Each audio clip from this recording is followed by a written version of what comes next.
Welcome back to the Pink Elephant, guys. I am Shanay, and if this is your first time here, thank you so much for joining me. And if you're back again, thank you so much for being back. It's fun over here. All right. So anyone who is new, because I feel like I gained a lot of new followers after the Pink Soiree. I made a lot of connections from the Pink Soiree. So shout out to you and welcome to the herd. All right. We're gonna jump right in because we have a lot to talk about. It is the second half. Okay, it's the second half.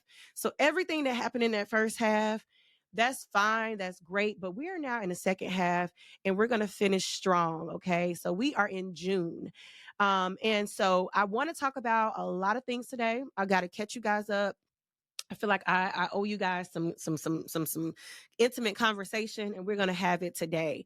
But before we get started, we're gonna talk about the elephant in the room, which is my decor. Okay, as you can see, I have updated quite a bit.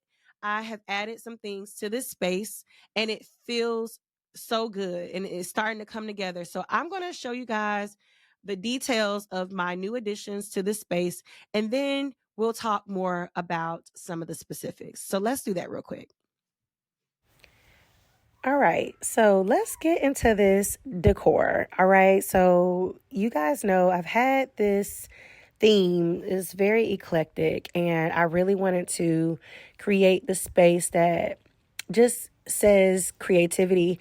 So when I saw these decals at Dollar Tree, I had to have them. They look so good on the black wallpaper that I have, and they look really, really good with my curtains. I've already had some of these pictures for a while. I grabbed some from Target. The one with the looks like a cheetah with sunglasses. That's one of my favorites. I added the mirrors. Then I also picked up some pictures along the way from TJ Maxx. Again from Target. At the top, you'll see my little headpiece that I wore when I played Moss in Canada several years ago, and then some other pictures that I've gotten from Ross along the way. The space is just really, really coming together. That's me in the mirror. It looks so good and so vibrant and so bright. So I'm really, really happy with how things are turning out. Also, I wanted to show you guys my pillow that I designed. If you look closely on my chair, I have my eclectic Mona Lisa pillow that I added to give my space even more character. And if you kind of look and peek over to the right, you see my desk mats that I created in that same print. So very, very cute. Now, you guys know, you've seen this spot a lot of times in my videos, but my lip couch has always been there. It's pink, it's bright, it's vibrant. My zebra print rug, again going back to my floral curtains. I just really, really love this space. It just is so warm and bright. Love it. All right. So, as you can see, I have spent so much time getting this space together. If you look back on some of my older videos, a lot of what you see today was not there months ago. But first, I want to talk about the decals. So, y'all, I had a little come up. I was in Dollar Tree minding my own business, and I stumbled upon these decals. These decals are $1.25 each. They have a front, they have a back, they have a little peony that's on the stem that's blooming, and they have some petals and some leaves. And I love this so much. This went really well with my curtains. It goes well with the aesthetic of my room. So when I saw them, immediately my mind went to my office. And I'm so glad that I grabbed them. I even had to go back the next day and grab some more because I was afraid that I wasn't going to have enough. So I grabbed a few more of these in case I want to use them in other areas in my office. So it's slowly coming together like bit by bit, but I am in love with it. So let's talk about that for a little bit because I always get the question about this space. People always ask, like, let me see the whole room. And I'm like, it's not really done yet. So I want to share a little bit more about what I did to create this space. I do feel like everyone deserves a Zen den or an office or somewhere just like that can be just their own, right? So I want to talk about some of the things that I did, as well as 3 tips that I'll give you to create your space. So first, I want to say be true to who you are. There are a lot of trends. There are a lot of experts on social media. There are a lot of aesthetics that people, you might follow, they have, or they like. But if you don't like that, and if that doesn't speak to who you are, don't do it. It's as simple as that. Like, don't do it. Don't try to force yourself to be excited about something that you're just not excited about. So for me, I remember an era where I was into neutrals. I was into just a minimalist, right? And that was fine. But I feel like I may have been a minimalist because that's what I saw around me all the time, as opposed to that's who I really was. And this was several years ago, but I remember vividly being surrounded by content that was all about minimalist and minimal color and just very, basic earth tones, which is nothing wrong with that. But in this era and in this season of my life, I am excited about color. I'm excited about pattern. I'm excited about uniqueness. I'm excited about texture. So all those things have to be in this space in order for me to feel really, really good about it. So don't get tied up into what trends you see on social media or what your friends do or what, your mom said you should do or the rules, quote unquote, that you've heard about design. It's your space. It's yours. So for me, that means that you can do anything you want because it's yours and yours only. So be true to who you are. All right. Let's talk about the next tip. The next tip is probably the hardest tip of all. Is be patient. It's taken me a long time, y'all, to find each and every single piece to go in here. I made some of the pieces and then the others I found in different stores. I even had some custom pieces made, but it takes time to really get the space how you want it, right? So you got to be patient. Every time you go in a store, look at the home goods area, look in the kids area, look in different departments so that you can have inspiration, or you might stumble upon something that you weren't really looking for, such as these decals that I stumbled upon in Dollar Tree. You got to always look for opportunities to add more to your space without being so pressed about it. Um, if you're not going to be like living in this space or showing anybody on social media, you shouldn't feel like a certain rush to do it.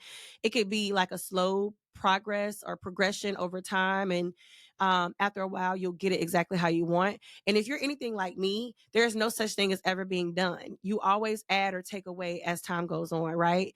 So don't feel like you have everything done right away. First of all, it costs money to decorate. And then secondly, it costs time.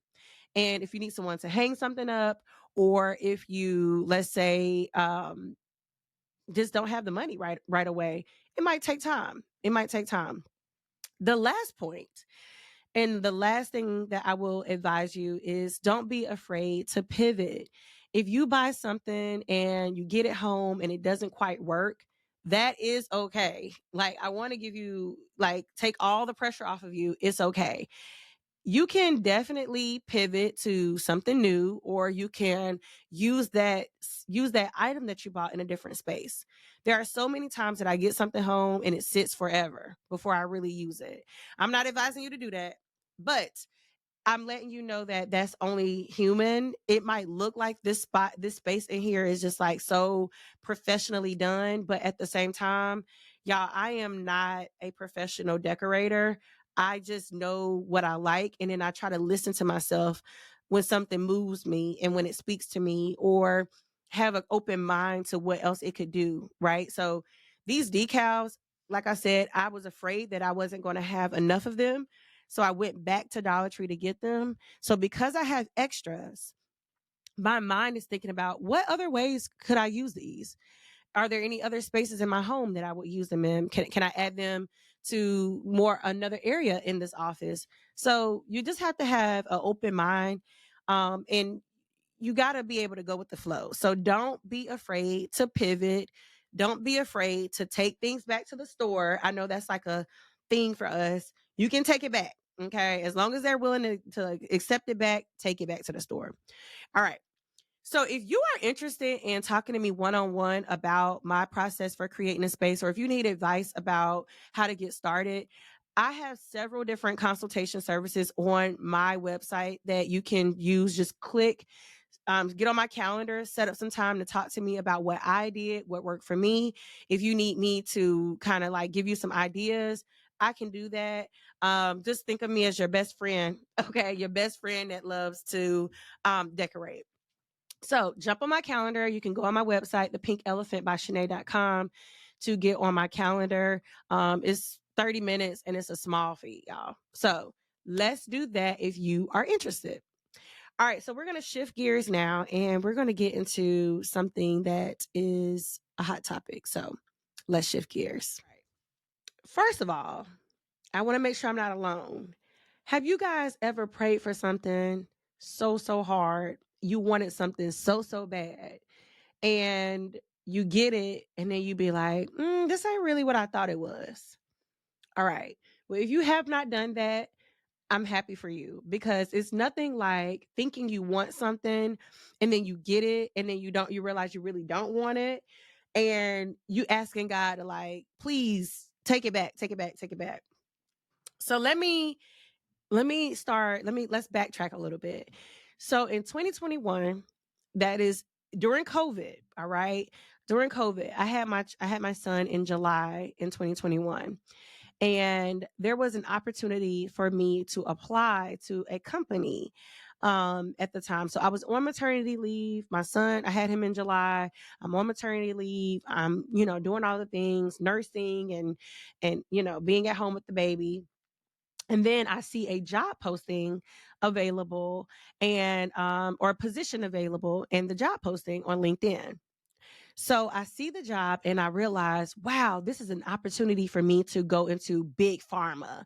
I really want to be in big pharma, because at the time I was in a company that was a startup, great company, and meaningful work. But I just didn't feel like I was being valued for my work, for my talents and my gifts and what I brought to the table. After all, I was the field reimbursement manager for the number one region. Okay. And I just felt like I wasn't getting awarded what I felt like I should be awarded for my work. So it led me to want to apply for a different job. So when I saw this job, though on maternity leave, I applied for it. So I applied for the job and I got an interview. You guys know in 2021 up until now, the job hiring process is such a long process. It's such a long process. Not only do you do a screening with the HR person, but you also have to then talk to the manager. And then when you talk to the manager, then you have a panel interview. And then after the panel interview, you talk to the VPs. It's just like on and on and on. So you end up with like 3 rounds of interviews. So I got an interview with this company and I did the interview. I made it to the second round, did that. It was a panel of, I think, maybe 3 people. And I didn't get the job. All right. So I was a little hurt. I'm like, okay, I didn't get the job. Man, I really wanted the job. So I reapplied. I see another job comes open and they told me they had 2 different positions open. And so they told me that I could apply for the next one. So I applied to the next job immediately after getting passed over for that position. I applied to another position on a different team. Did the interview, did the second round of interviews. I think I did maybe the third round of interviews, and I did not get the job. Now, at this point, a lot of people would be discouraged. And I was definitely discouraged. But at the same time, one thing about me, y'all, when I want something, I'm a go-getter. Like, I'm going to go in on what I want. I am. Thank God for that trait, but it's also a gift and a curse because you end up learning the hard way. Stick with me. I'm going somewhere.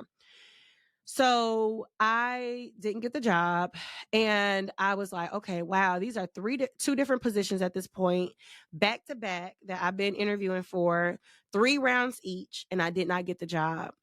And so I'm like, God, I really want this job. I want to leave my company. I feel like I'm not making enough money at the time at the company that I was at. I found out that I was the lowest paid person in my position. And we'll talk about that in a little bit. Okay. We'll talk about that. We're going to come back to that. I was the lowest paid person in my position, which created resentment, right? Because who wants to be the lowest paid person, but you're doing a lot of work? Okay. It's disheartening. So I get a call from a young lady who worked at the company, and she was like, hey, it's a position that's opening up. I know you've done 2 interviews, but I really think that you should apply for this job. I think it's going to be a really good fit. As a matter of fact, it's in South Carolina. It'll be perfect for you. And I'm like, I'm so fatigued out. I just feel like I'm disappointed. I just, so much. And she was like, don't worry, just apply. It'll be all right. I apply for the job. I get the interview. I do my second panel interview, and it's light. It's very light because at this point I've met all the managers. I've done all the screenings. So y'all got to remember now, at this point I've done 6 different interviews for 2 different jobs, and now it's a third position, and now I'm having to go through the process again. And it's lighter. I will give them credit that they didn't make me go through all the turmoil of the interviewing process, but nevertheless, I'm still a candidate at this point. Now, I want to stop right there. And I want to point out the fact that if you didn't realize it, because I know I didn't realize it at the time, I was trying to make something fit. I had already gotten 2 no's, and I still wanted it so bad. 1, because it was big pharma. 2, because I knew I was going to make the most money I've ever made in my life. And 3, it would allow me to be able to say that I have been in a position that is above all. Okay. It was a position that if I can do this, I can do any other job. And I knew that by having that on my resume, I could go anywhere in the industry and be paid top dollar for my work. So the reasons why, let's go back to the reasons why I wanted the job: big pharma, more visibility, and more money. So those are the 3 reasons that I wanted to be in this position. So I get the job. Okay, long story short, I get the job. This job comes with the company car. Of course, you have a company credit card. Of course, you're traveling. And that's no different than anything I already had. In my other positions, I did have a car allowance, and I did travel, and I did have a company credit card. But in this role, it was such a prestigious company, and to have a company car and to be able to travel, but do light travel, because my territory was all in South Carolina, as opposed to before I was in Georgia. I would fly to Atlanta every week. I was living out of a suitcase years ago. So this position would not require that of me. And yet I would be getting paid. When I went from the other job to this new job, my pay increase had to be easily over $40,000, probably more than that. I would say, probably about $60,000. Yeah, it's like that. It was like that. So I mean, I always had a goal to make money, but I never knew how much money I could make, right? And so when I found out what I would be making, and I asked for what I wanted, and they were like, okay, they gave it to me. I was like, wow, this is amazing. Great, amazing, amazing, amazing. I cannot believe it. Thank you, Lord. Thank you so much. Not knowing all the while, God is like, okay, you're welcome. But he's thinking to himself, like, Shanay, I'm going to put you here because you asked me to, and you keep forcing it. But you're going to find out really quickly that that's not where you need to be. And God is right. So I got into the company, and, I'm coming from a company where I was number 1, and I felt like I flourished. I did such a great job in my previous role. There's no way I'm not going to do well in this company. There's no way I'm not going to do well in this role. It's just no way. only to get over there and to be the most depressed I have never felt depression like I felt at this job. I never had anxiety. And if I did, it was manageable, right? And then I get into this role and I have anxiety. I'm not sleeping. Every time that there's a meeting, I'm anxious. I'm nervous. I started to doubt myself. I was like, why am I here?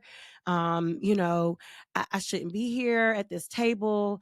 There were people on the team who everybody wanted to be a who's who. You get on a meeting and everybody has something to say, even if it's not even anything to contribute. They have to say something. You have to put together a presentation. It was an ambiguous environment. So a lot of days I didn't really have any tasks. I had to create projects. So that was a huge difference in what I'd been doing before. In my previous role, I worked at a company that supported a rare disease that impacted the African American community. And it was such a meaningful job to know that me going out and talking to nurses and doctors every day, I was saving someone's life, literally saving someone's life. And they never know me, they'll never meet me, but I definitely had an impact on them getting groundbreaking treatment to make their lives better. And every day I went to work, though I didn't like everything about my job, I knew that I was making an impact because when I went into an office and I helped an office get a process developed so that they can help their patients, it was rewarding. Only to switch gears into this new company. So let's keep track with me.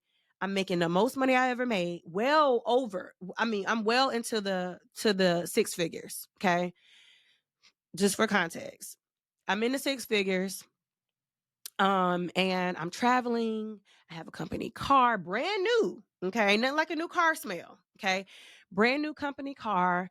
And I'm meeting different people. I'm in big pharma. I'm having very rich conversations. And, you know, I'm amongst all the who's who's. Okay. I'm working with people who've been with the company for over 40 years. And I am sad. I am depressed. I feel like I don't have any value. I feel like I don't have anything to add. I don't know what to add. I don't know if I'm doing a good job. I'm always trying to compete. As a matter of fact, one of the goals was to compete from every seat, and we were already competitive. I didn't feel like we needed to compete any more than what we were, but it was so competitive.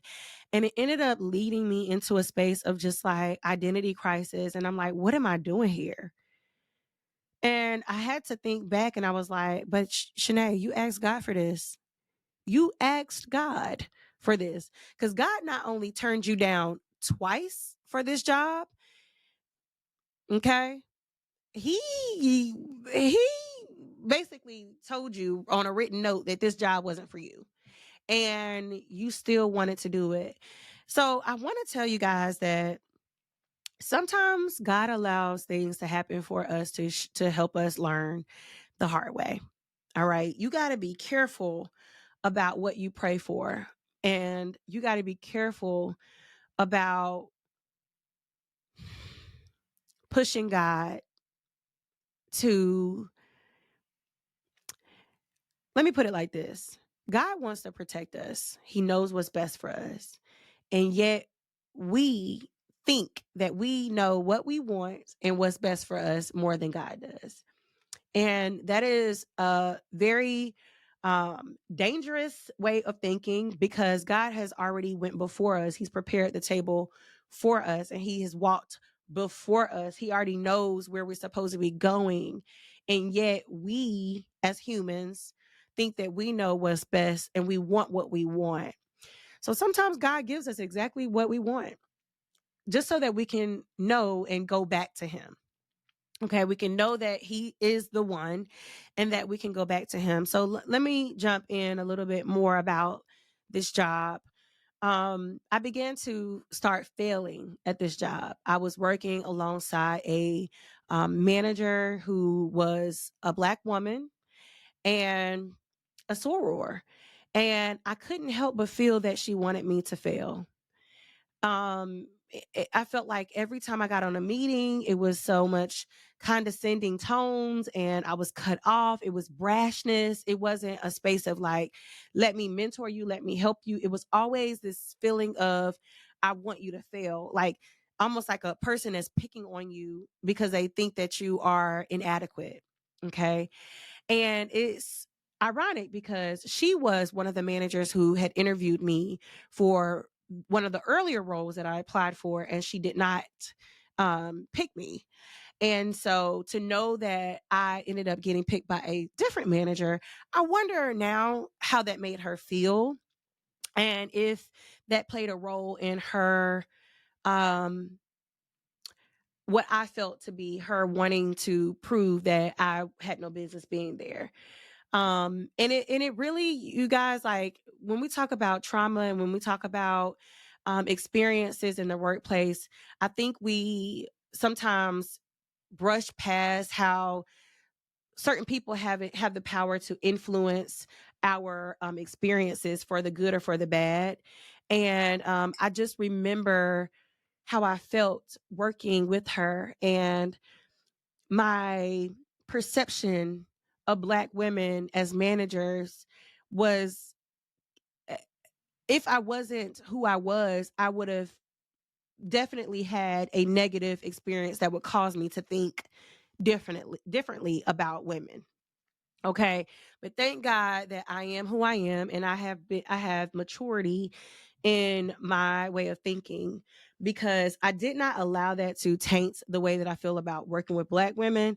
However, it did cause me to shut down at work. Okay. So I'll say that and I'll just leave it there. I'll leave it there. Um, so here I am. I'm in what I think is my dream job. I am making dream money and I am able to afford things that I want.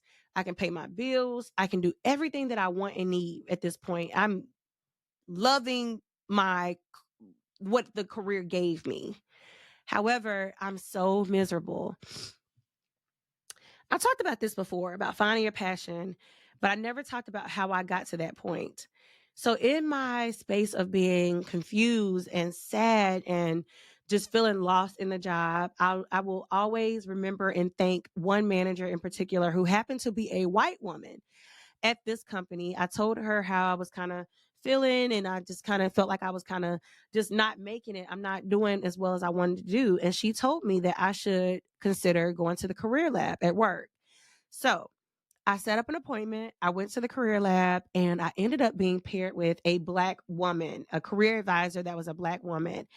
Shout out to her. Okay. I won't even put her name out there because she's that good. And I don't even know if she wants to be promoted like that. But when I got connected with her, I was so honest. Okay. I had nothing to lose. I'm depressed. I'm anxious. I'm now taking medication at this point to help with the anxiety that I'm experiencing at work. I'm not sleeping. Okay. I'm not getting any sleep. I'm having dreams about work. Anytime you start dreaming about work, it's time to reevaluate that job. Okay. That's a free advice. If you are taking your job home with you at night, you need to reevaluate the job. There is no job on this earth that is worth losing sleep over. There is no job. I'm sorry. It's not. So I was losing sleep. I was having nightmares about some of the managers that I was working with. I was having anxiety about whether or not I was able to, am I good enough? Did I do good on a meeting? Like thinking of things to say on a meeting just because everybody else had something to add, even though it wasn't anything valuable, but they just had to add something. So I'm like, okay, God, please help me get something to add. It was a lot. Okay. So I I started talking to the career lab advisor, and she was like, Shanay, you should take an assessment. So I take an assessment, and you guys have heard me talk about this before. It's called the Enneagram assessment. This assessment is a great assessment for those who would like to know more about themselves in terms of what you do well versus things you struggle at, your personality, things that stem back to your childhood, things that make you who you are. I forgot to light my candle. I'm gonna light my candle. So this assessment really helped out because it allowed me to see my gifts and my talents, as well as things that prevented me from being the best version of myself. And I'll never forget how groundbreaking this assessment was into who I am today, because you guys are seeing me as Shanay in 2024. But back then in 2021, maybe 22, I was lost, super lost. Okay. So I would like to advise anyone who is really trying to figure out who they are and gain some traction, gain some understanding of all the things that make you you and what you want to do with your life. You need to take some self-assessments. All right. So anyway, take the self-assessment, and I realized my strengths and my weaknesses. And then I realized, like, I'm not happy here. I am not happy in this job. I don't feel like myself. I don't feel like I can be myself. I don't feel like my ideas are being heard. I feel like I cannot bring any ideas to the table. And I felt like I was being ridiculed for things that I didn't know. Now, I think the other thing that bothered me is that people think that not knowing things is a bad thing. However, you should be able to say, I don't know, but can I learn, and how can I learn openly? And if you're not able to say that where you work, then is that really a place that you want to grow in? Because I go to jobs to grow. If I don't have an opportunity to grow, I'm not looking to go into that position. And the fact that I didn't have an opportunity to be open and candid about the things I didn't know and have the ability to grow there, that was daunting. That was daunting. So imagine someone asking you to be a perfectionist and be a scholar in an area that you've never really been in, and you have to learn so much stuff at one time. And the person that's asking you to do that, they don't even have to know any of those things. They just have to lead conversations. They don't have to know anything. So it wasn't the most ideal situation. And so when I found out that I wasn't passionate about the job, my life changed. My life changed. So the prayer that I had, that God, give me this job, Lord, please. I really want this opportunity, Lord. I feel like I'm not valuable at not being valuable or paid what I wanted at this other company, though I feel fulfilled at the money, God, the money. And he lets me do it only for me to get in and see that you can have all the money in the world, but if you don't have your peace, if you feel like somebody's out to get you, if you feel like nothing that you do is good enough, the money doesn't matter. The money doesn't matter at all. So I stayed with this company for about two years and 5 months. About 2 years and 5 months.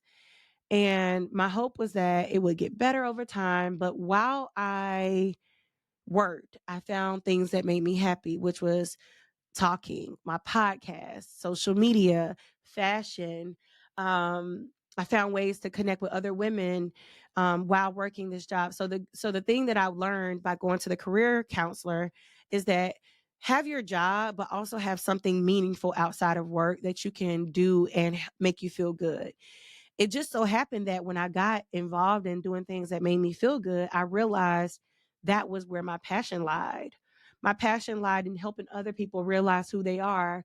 My passion lied in helping other moms and professional women walk into spaces and feel bold and beautiful and authentic and feel confident, because I lacked those things so long in my career. Now you talking about, so I started in this career space in 2013. Okay. And so I, up until this point, I had been working in this same space in corporate America for over 10 years. And it's been a battle being a Black woman, being, uh, uh, what word do I want to say? Passionate about my work, being a goal getter, um, a go-getter and being goal driven, all those things, right?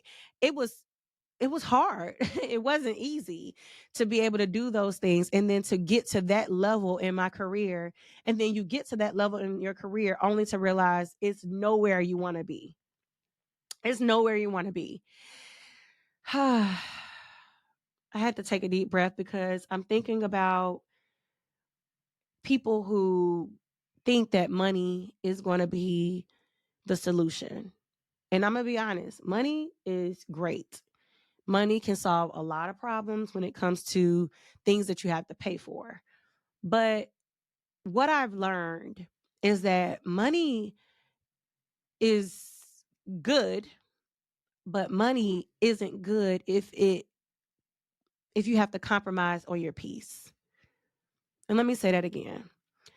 Money isn't valuable to me if I have to compromise my peace for it. And I want to bring it into context a little bit. So even though I'm making well in the six figures, more money than I've ever made before. I can travel, I can buy, I can take care of my family, we can pay our bills, we can put money aside, credit, all the things. But yet I felt so miserable. I felt depressed. I felt like I didn't know who I was. I felt like I was inadequate. I felt like I didn't belong. I felt like I was always being challenged. I felt like I was, someone was going to get me at any point. I had imposter syndrome.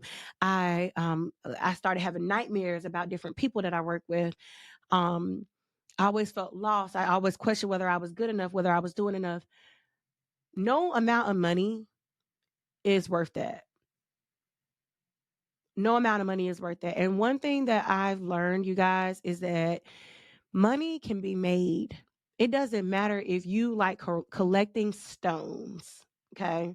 I'm talking about literally rocks. If you like collecting rocks, if you love it so much so down to your core that you believe in collecting rocks, I guarantee you'll find a way to make money doing it.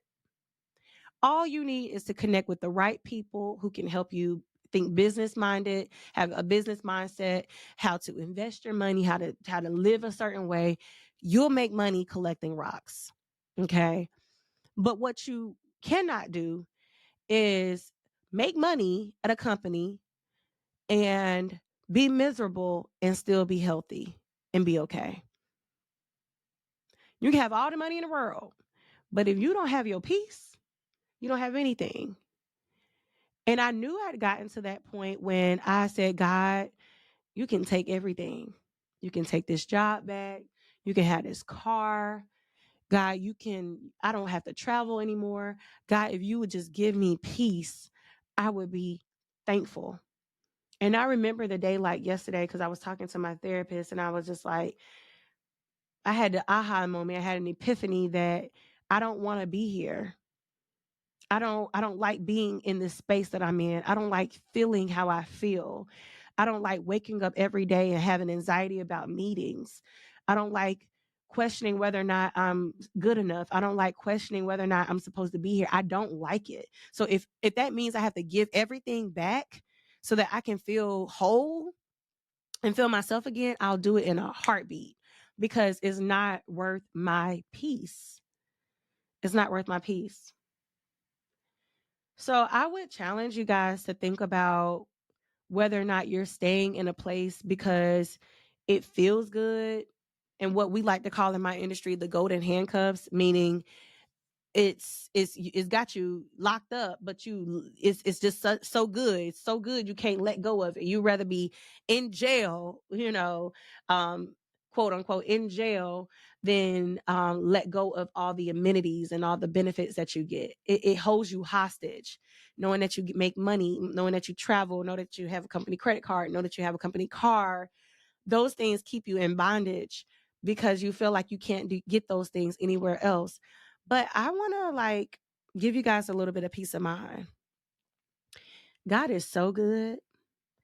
God is so intentional Every single thing that he does for you and will do for you is going to be to your benefit. You don't have to feel handcuffed to any job. You don't have to feel like there's no other way you're going to make money, because the God that gave you that job is the same God that will give you another job, the same God that will help you find your passion, the same God that will help you realize your potential. God would not have us live a life that makes us stressed out. God would not have us live on this earth and feel miserable. He doesn't want that for us. And then I couldn't help but think, like, if I just had been obedient, when God said no to that position, not once, but twice, if I had just been obedient and said, you know what, I'm going to stay put until it's time for me to move, I would have been able to bypass this point in my life where I felt my lowest.